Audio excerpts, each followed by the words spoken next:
অন্তর্বর্তী সরকারের উপদেষ্টা পরিষদ থেকে পদত্যাগের পর দুই ছাত্র উপদেষ্টা মাহফুজ আলম ও আসিফ মাহমুদ সজীব ভুঁইয়া কোন রাজনৈতিক দলে যোগ দিচ্ছেন তা নিয়ে রাজনৈতিক অঙ্গনে আলোচনা চলছে। বিভিন্ন সূত্রের বরাতে জানা যাচ্ছে তারা বিএনপি, জাতীয় নাগরিক পার্টি এনসিপি, গণ অধিকার পরিষদ অথবা স্বতন্ত্র প্রার্থী হিসাবে আসন্ন ত্রয়োদশ জাতীয় সংসদ নির্বাচন অংশ নিতে পারেন এমন সম্ভাবনা নিয়ে আলোচনা ছিল। তবে মাহফুজ আলম ও আসিফ মাহমুদের ঘনিষ্ঠ একাধিক সূত্র এবং এনসিপির শীর্ষ নেতাদের সঙ্গে কথা বলে জানা গেছে আগামী এক সপ্তাহের মধ্যে তারা এনসিপিতে যোগ দিতে পারেন।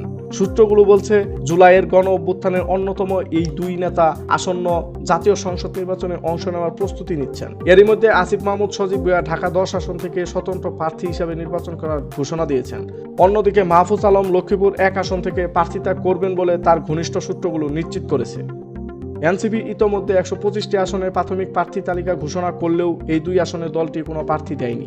এই বিষয়ে এনসিপির জ্যেষ্ঠ যুগ্ম আহ্বায়ক আরিফুল ইসলাম আদিব বলেন, শেখ হাসিনার পতন ঘটানো 24 গণ অভ্যুত্থানের অন্যতম দুই নেতার গণ অভ্যুত্থান চেতনা ধারণ করে গঠিত দলে যোগ দেওয়াটা স্বাভাবিক।